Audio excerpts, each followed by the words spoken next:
best of 3? I don't think so. Admin, no. Fix it. Next game. It's best of 1s, guys. This is what you've been waiting for, and, well, and Ehome are going to start off with first blood, so. And should be able to get it. Satyr Tormentor won't be able to get the deny, but it looks like it's going to be Innocence Y who's going to be caught trying to go for a bounty rune himself. Oh, and been putting all his efforts into shutting down a Timbersaw. That didn't really quite work. Misha is going to be dying here trying to trade his life for Xin-Q, but they won't be able to get that kill. Looks like the Satyr Tormentor out of mana. So they won't be able to get that last nuke in, and they're going to force the Void to TP. With Urgon coming in, it certainly would be. But can they slow him down? They need to be able to get the proc. They do get that much. Now they need vision for a toss, but 897 already turning back around as he's popped the healing salve. Does get in melee range of Urgon here, and he's going to start sapping away some of his damage. He wants to push back Immersion with all that damage. He almost kills him. Jeez, what a read, dude. That's so scary to go in like that with like 200 HP, but, you know, he's counting the spells, and, well, there's that free kill, as expected. Do some pretty greedy leeching, or you can just rotate mid. That's Stacks, cool. Batman. Who wants a free lane? Okay, Ghostic really going for it here, but it's going to get silenced up. One more Timber Chain, it's not going to come out in time. Silenced up, and now, Trent, you said, as long as Ghostic doesn't feed, well, guess what? He just fed. Now, 3-man Chronosphere, but he didn't catch 897. Oh, no. Team Spirits. Well, Immersion had a free lane bottom. He TP's mid to meet up with ILTW, and they all walk in there for a chrono. But there's no damage if the Timber's dead. And stacks on stacks on stacks. Dude, Innocence, he's just been doing this non-stop. Lost. Now they got him. Be a very big kill. They need to be able to pull Timbersaw over just to make it a little bit faster to burst him down. Sure enough, they get that kill. And now maybe with the Razor out of the equation, they can TP in on the Timbersaw. Now the Timbersaw does have massive number of stacks, but that's a lot of magic damage. Almost dying straight up. Faith Beyond trying to get that silence complete. Does manage to get the missiles. Going to bonk him. They just need a little bit more magic damage, but Immersion, he's slowing him down. But fortunately, Xin-Q is there just in time to be able to get that last Fate Bolt in. Chronosphere out to be able to lock down the 2. Trying to get Faith Beyond. Faith Beyond may have a chance to get the Mist Coil off, but no. The burst damage just comes a little bit too fast. Xin-Q with a nifty little play to get away from the Void, but a first hit bash solves all of Team Spirit's problems. Man, I actually thought he was going to live there. That was a pretty nice play with all those stacks. Up the pace, right? Like, sure, that's not where you wanted Timber Chain. Ghostic. He's going to be caught now. Immersion's going to make his way through, but he's not hitting the gyrocopters, the main source of magic damage. He's going to focus on Innocence instead. Not quite enough damage to be able to burst him down. He does a shield crash, but nowhere to be able to run to. So Ehome.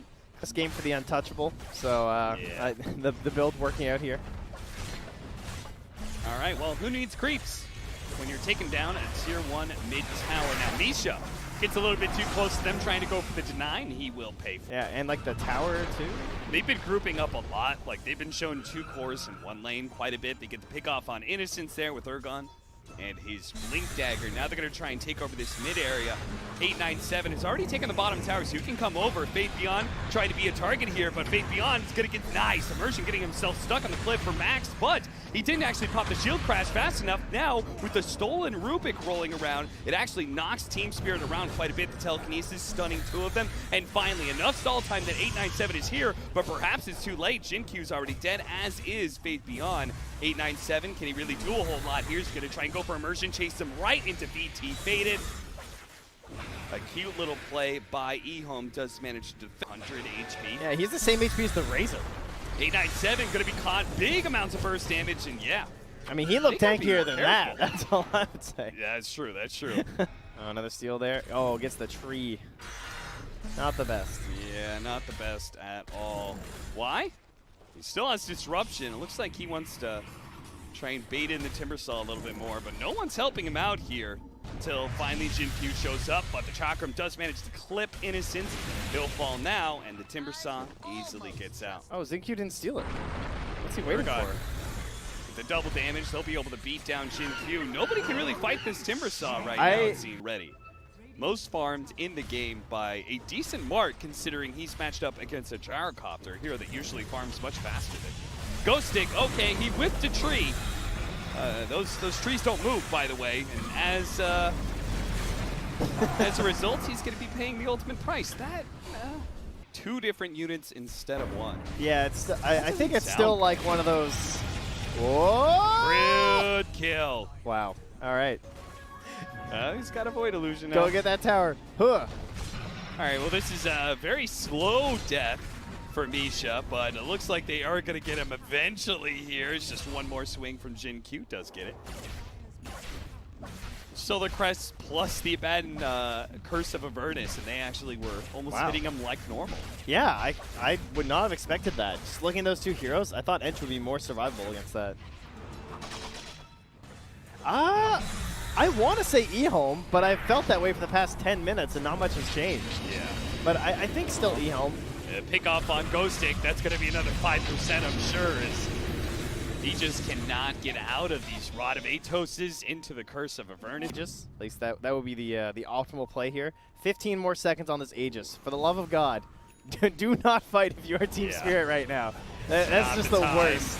Misha, Lotus Orb does help him out a little bit, but looks like he's going to be chased down by the Gyrocopter. Meanwhile, all of Urgon's damage has been stolen away. They go for the Chronosphere, but there's no damage to follow this up anymore. ILTW by himself is sitting there trying to beat down Shin Q, but it's not even close. He's forced to pop his BKB and TP away, but the damage coming out from the Razor, he had stolen so much that they actually managed to just beat him down. Now actually stopping Ghostic's Timber Chain away. They don't care about him whatsoever. They're saying, let's just go hit some buildings, man. There's no Void, there's no Chronosphere.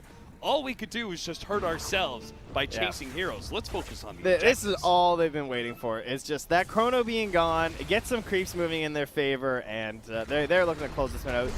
We have a half-duration DD still left on Faded as he starts to chuck this one down.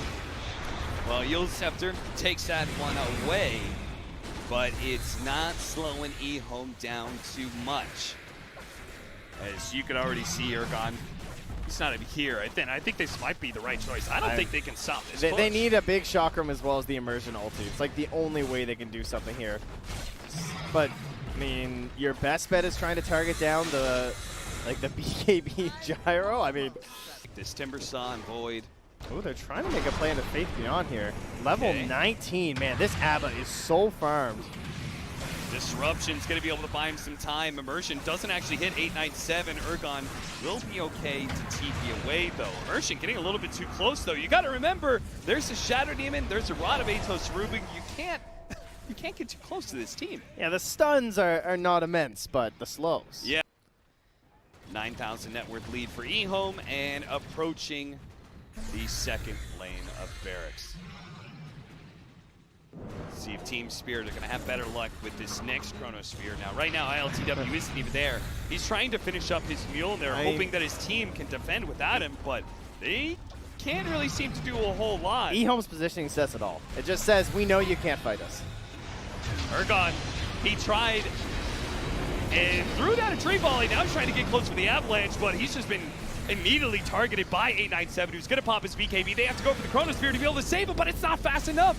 He couldn't get there in time to be able to save his Tiny, and now, once again, they have no damage to throw inside the Chronosphere, especially since the Timber Saw was inside. The Timber Saw is now going to be cleaned up after his try and jump away, but this is just looking like a stomp trend. Ehome are going to roll down the rest of Team Spirit, and this is elimination, so Team Spirit are going to try and hold on as best they can. 2 lanes of racks down. But I'm not sure if anything's going to stall Ehome from just going for that last lane. Look at them. They're just straight from top, straight to middle. Don't even worry about shrines or second Roshan. Someone's screaming on this team right now. They're just like, just go, go, kill them. Best of 1 elimination. Drop down the call down with the telekinesis tossed into ILTW. That stun leads to his death. No buyback from him, no buyback from Ghostic, and no second life here for Team Spirit at the MDL Major. They are the first team eliminated. That is one stable draft.